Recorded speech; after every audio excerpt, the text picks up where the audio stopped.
And what the... Something just came up. But anyways, this Soviet tank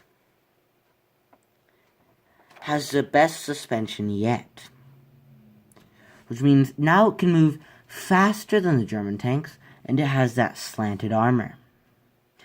Which means now it can tank 5 shots. Plus, since it's even faster, that's plus 7 shots, which means now that's infinite bullets plus the,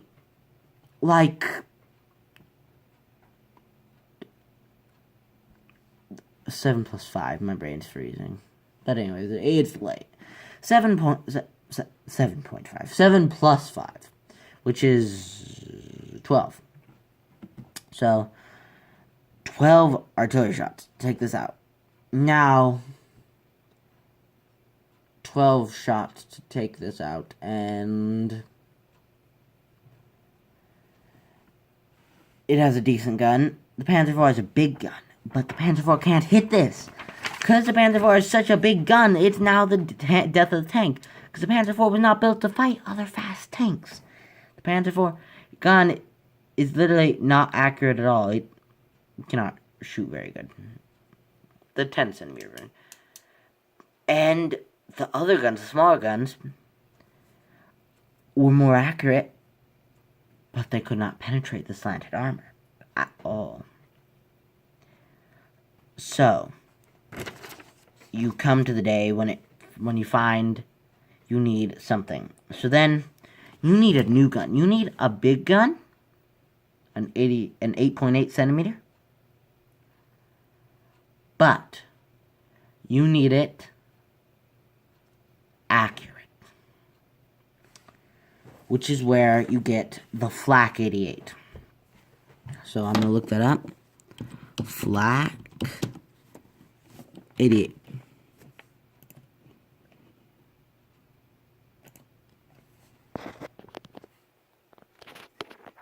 $1944? No. That's a too modern of a Flak 88. Let's see. There we go.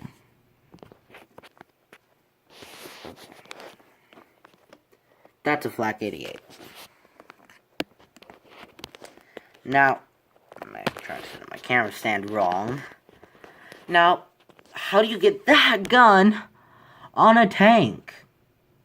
Especially not going to fit on that tiny tank. And no suspension ever built. I mean, no, I'm sorry. Sorry. No suspension on the smaller tank is going to hold it. Also, it's so big, it needs a big turret. So you got the idea of, okay, let's just make a big turret. Okay, now that weighs a lot. Let's make a new engine to hold it. Oh, that engine's not going to move it that fast. Okay, let's make a new suspension so it can hold it even better. Still not going to move that fast. And let's say it moves fast enough to dodge 3 shots. The armor's only going to take up 1 because you need to lightly armor it. That's not going to do. That's 4 shots. Not to mention that's a bigger gun, which could at the Russian faster. So then you need to add in a turret, make it spin, all this stuff. So you know what?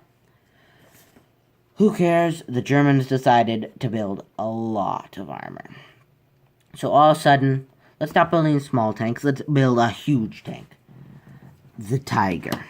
So, some people say the Tiger is a miniature 88, like a smaller version. I'm not going to argue with that, but maybe. It still was built with the 88 millimeter. Okay? So, Tiger tank. Let's see. This is it. Tiger tank had that's upsetting. Tiger tank had beautiful armor that could stop almost anything from the front. It could almost be penetrated by nothing. It was okay. It was I think it went 40 kilometers per hour. Note that I'm not British, so this is really off for me, converting things to kilometers and stuff for you guys. But it moved at a decent pace. It was so slow, but since it had so many parts, it just kept breaking apart. Which meant when it broke down, then things could get around it and kill it. Its 88mm gun was savage, though. It just killed anything. Including, everyone hates this, including the KV-2, easily. And one-shotting it, too. This thing did not do little damage. It did a lot of damage, and high penetration. And everyone loves to complain about imaginary tanks, like tanks that were never actually built, like the KV-6, which was basically just going to be a really long tank with all the KV turrets on it. That means 2 of those KV turrets could be destroyed, since they were KV-2 and KV-1 turrets, which could be destroyed by this. It could probably also destroy the bigger tiers, even though the bigger tiers were, I don't even think, in the war. I think they were Vietnam tanks, but correct me if I'm wrong. Not Vietnam. After World War, like 1947, 1948 tanks were the KV 4, 5, 6. Not 6, though. Not 6. 6 was imaginary. But everyone says 6 would end the war. It wouldn't. If you want to go big tanks, go for the Germans. Because also, people argue that the KV-6 could take on the Maus. It could not at all. No pen. It would not penetrate at all. The KV-6 would be demolished by the Maus. And let alone, I'm not going to get there yet. But back to the Tiger. And Germans like, oh, this is so great, it's armor. So then they took it too far. The failure of the Tiger 2. So that's right. Is this a 3D made image? Whatever, I'll settle for the 3D made image. You have the Tiger 2. Wait, can you even see that? The Tiger 2, which is a tank that for the first time, just in raw armor, it had the power to protect the people inside. For the first time, it had such ridiculous armor that it could actually protect those inside. They almost never got hurt, but it killed itself. The transmission was too hard to get to. It sunk in. It was too heavy. It was too hard. It just could not be operated well. Which means later tank design just not really stole the armor thickness, but they stole the armor potential. So they go, oh, the armor's great, but let's change it one bit. Let's make it out of a fancier metal. And let's make it slanted just like the Tiger 2. So you got excellent slanting with mediocre thickness and special metals for modern tanks. Stolen off the Tiger 2, which was immense amounts of metal, well slanted, and iron. Steel. Not, whatever. They're close to the same. Steel's just iron with carbon in it. Anyways, not all steels. I bet some steels are a bit special. But the Tiger 2 had so much power, but it just killed itself. It killed itself, people. But then, it was too late. They had already fallen to the hole. They were losing the war. Not because of these tanks. They were losing the war for other reasons. And no, the Soviet Union did not stop them. The Soviet Union basically was doing... This was a fight between Germany and the rest of the world. What basically happened was... Oh, I found my rubber band. Yay. Is Germany knocked out Poland, knocked out the countries around it, took into Africa, knocked out France. Remember, these countries still fight, but they're captured. And then Germany focused all its energy and all its power and hit Russia as hard as it could. Russia crumbled.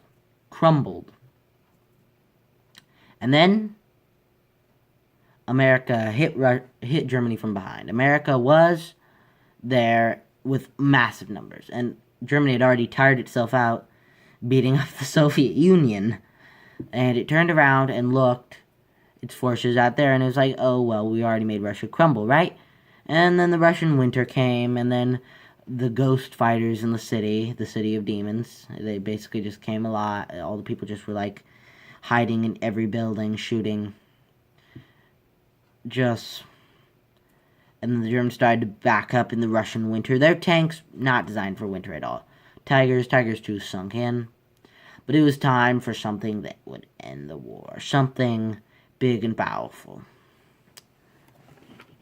This is not the exact line. I know that there's a lot of you going to be like, this was not built by Porsche. This was not built by Porsche.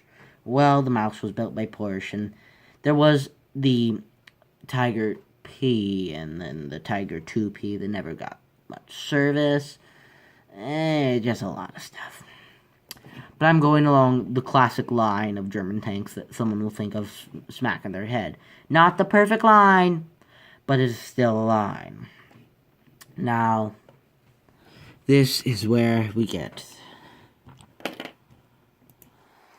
the Mighty Mouse, which is this huge tank. A 200-ton tank, to be exact. Now that's a lot of tank to deal with.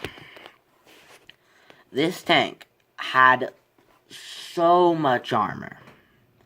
It had a naval gun. Its secondary gun was a cannon. It had a cannon to support its cannon. On the back, they were planning to put a flamethrower. It was so tall that it didn't need a machine gun on top.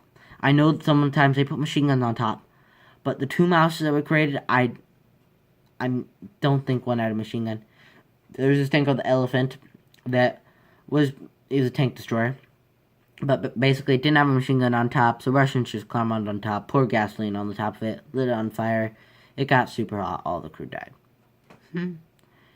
Fair story. The mouse was so tall that the plan was that Russians weren't going to be able to get on top. Not to mention, it was designed to look like a Russian tank, because Russians were so confident, haha, look at our big KV-2s and our big tanks, ha ha ha ha ha, that they were willing to believe that anything was theirs, including the mouse. If they saw the mouse, they would think it was theirs. Anyways, yeah, then next, it was designed to sort of look like a Russian apartment building. It was huge. It's the size of a 2-story house, not that mega. It's... Well, you saw in the picture, you saw the guy standing next to it. I mean,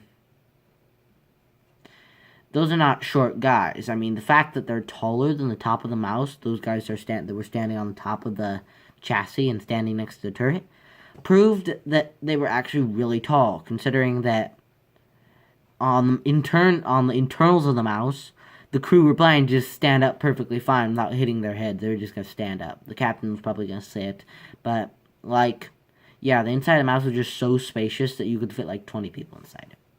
That picture proved that those guys are actually pretty tall. You're seeing tall guys next to the mouse. And the Germans actually tested the mouse off of one. They shot the mouse itself. The mouse had a naval gun. I'm going to say 120 millimeter, which is a 12 millimeter. Just a 12 centimeter. But it was an accurate 12 centimeter, which means they had an accurate 12 centimeter, which was cool. Also, I think it was a bit bigger. Maybe it was a 140 millimeter. I don't want to push this, but yes, it was a big gun. And they shot it and it bounced right off mouse, bounced off mouse.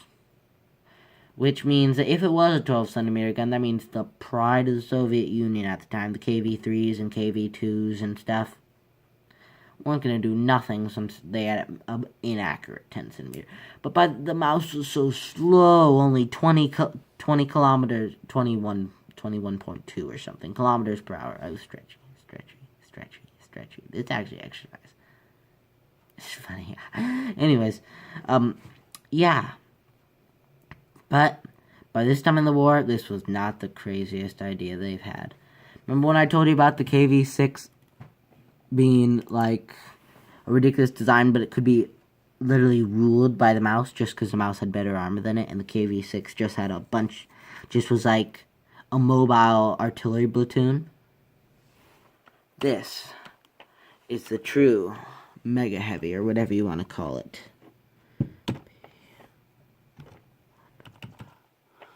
The P-1000 Rat, spelled R-A-T-T-E. The P-1000 Rat was huge. I'm going to try and find a nice picture of it. It was never built. But this is basically the idea of what they wanted it to look like. They wanted it to be a truly immense tank. They wanted it to be a tank to kill others. A land battleship. It's also called the Land Cruiser. Yep, the Land Cruiser. There's also the P-1000 Monster Rat, which was basically same thing, but with a,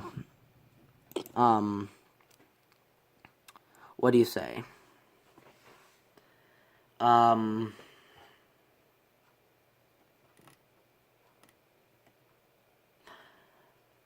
thinking so hard! With, Can Gustav on it. With the Can Gustav was an 800mm gun. 800mm. Wait, or was it 800cm? 800. It was something 800. But it fired 5-ton shells. The Rat had the naval gun. It also had two, 3, or sometimes 4 anti-aircraft guns, depending on what model you're looking at. And either had twin Flak Panzer E-100 turrets on the back, which were Flak Panzer E-100s were 288mm on the back. They would go 88mm were the ones on the Tiger. Or it would be, like, my eyes went to the side and the camera's delayed reaction had my eyes still on the side when I looked back. That was so weird. Or it would have 2 mouse turrets on the back. And here's a really terrible question of who would win, the KV-6 and the Tsar tank versus the Rat of an imaginary tank. Keep in mind that the Tsar tank was literally a tank that was a tricycle at the same time.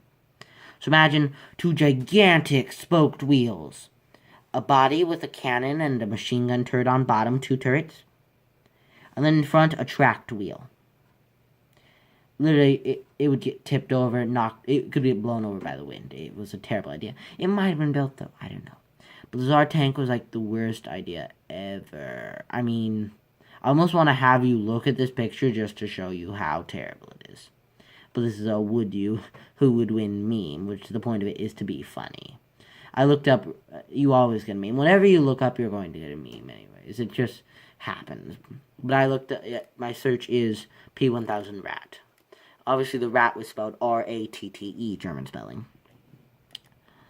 So, yeah, basically, this question is just, when you look at it, KV-6 is big. Mouse is like that big compared to the KV-6. Of course, the mouse is the same height and probably the same weight or heavier, but the mouse has more armor. KV-6 is like no armor.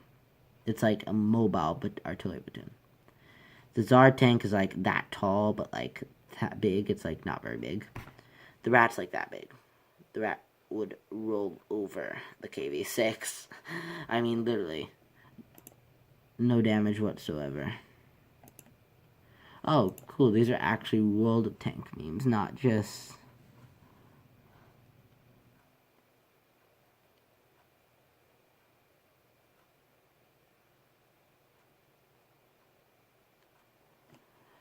And, yeah.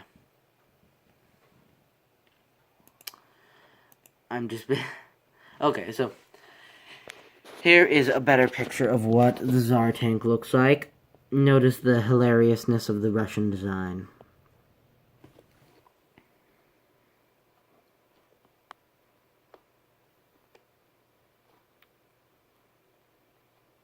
So, yeah.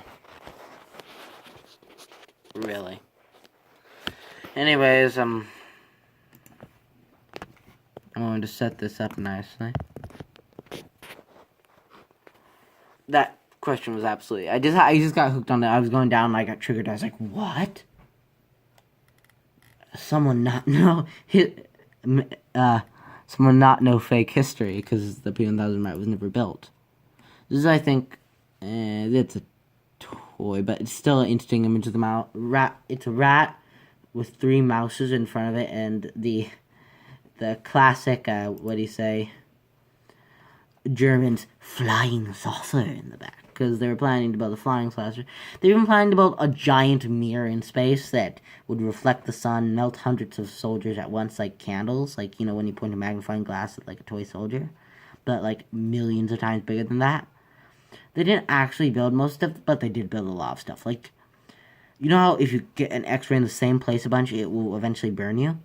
The Germans actually built this. This was scary. If they got it because they heard about it and they're like, no way, this doesn't actually exist. We couldn't actually build this. So they just quit it. They didn't actually build it.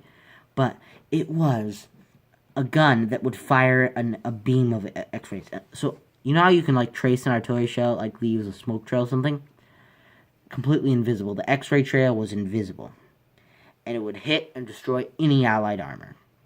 And imagine it didn't have to reload. It's an X-ray gun. It literally have to go it's scary. And they actually built one, but just the idea of having an X-ray gun, like, shock them. They're like, no way, that doesn't actually exist. They also did build a sonic cannon. It was like this. It was way too impractical, but it would vibrate and make a bunch of noise, and, you know, the noise would disrupt the organs. It could kill someone from 500 meters away. Anyways, but that's impractical. That's impractical. Especially if someone just shot the giant speaker, it's, like, over. Anyways, besides that, the Germans also built a tornado gun. Whether it worked or not, don't know. An air cork gun, which are actually used in Civil War reenactments. Not like reenactments like you go and you see, like, a play, but, like, in movies, like how the cannons shoot smoke and stuff. Sometimes that's not actual smoke, sometimes that's just, like, powder that are shot out by an air cork gun. Air cork gun and tornado gun were obviously against planes, but that's doubtable that those actually would work that well. Anyways, the point I'm trying to get across is Germany built a lot.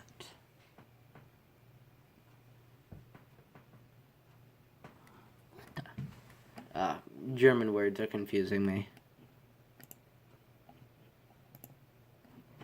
So yeah, Germany also built a jet aircraft during the war. I think the first one. Germany also built the very first ever ballistic missile, the V2.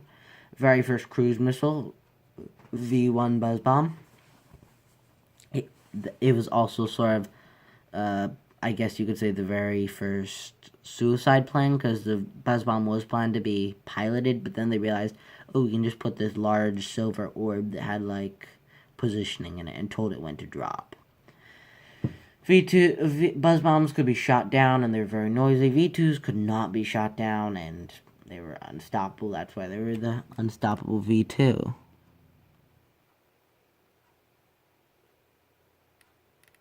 Oh. Okay, I was looking up something. Anyways, looking at something, not looking up something. It was like a Minecraft version of the P1000 rat, but still. Tell me, do you think the P1000 rat would have ended the war in any way, prolonged it, something, if they actually put these stuff into mass production? Because this picture shows the mouses as scouts for the P1000 rat, but that's actually not the way it was. Which is hilarious. The P1000 rat was 1,000 tons. More than 1,000 tons. Modern day battleships, or the modern day destroyers we have, 9,000 tons tops. Which meant it would take 9 of these at their lightest possible weight. The P1000 rat, 9 of these at their lightest possible weight to actually match, a modern destroyer. And not to mention and it went 40 kilometers per hour.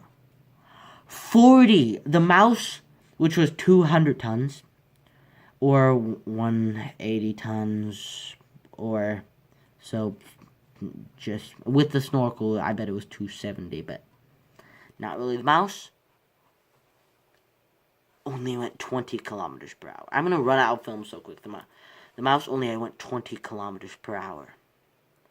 B1000 rat was faster than the mouse and bigger. So most people think like, it's so slow, it's not gonna do anything. It's faster than the mouse. It's going to get places. What do you think? Was the P1000 Ratty or Land Cruiser or Land Battleship worth it to build if you could build it? Because most people are like, oh, you just shoot the tracks. The mouse's tracks are about that thick and about that wide. The P1000 rats, I bet, were easily that thick. I don't think you could track it. The only way the P1000 rat could destroy itself was by getting stuck, falling into water, I guess being bombed to death by planes. But you gotta wonder, the British had a Centurion, and they dropped a nuclear, a low yield, 9,000 tons of TNT, so 9 kilotons.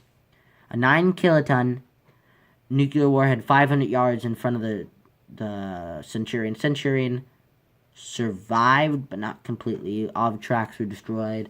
It had repairs, engine stuff, blah, blah, blah, blah, blah, but the chassis and the turret were okay. So you gotta wonder, the P1000 rats, could it survive a low-yield nuclear blast? Or if we're really rooting for it, could it survive from a distance, not directly on top, from a distance? Could it even survive a mediocre blast from a distance? That's the questions. That's the questions, people. This is a 1 hour video. Anyways, yeah. For those of you that I'm gonna leave a poll. Would you build this? Would it end the war? Just have these things rolling around at 40 kilometers per hour, shooting things. Oh man, just think about it. And then many people would be like, it would waste all your metal. It takes so much gas and fuel to power. It's impossible. We have a navy of 1,000 things that are heavier than that. We would not, making one of those, we would not run out of metal. Trust me. Nor out of gas. Yeah, it's viable. Easy. If you can have a navy full of ships that weigh 9,000 tons, and those are your light ships. Remember, World War II Navy had battleships that were heavy, heavy, heavy.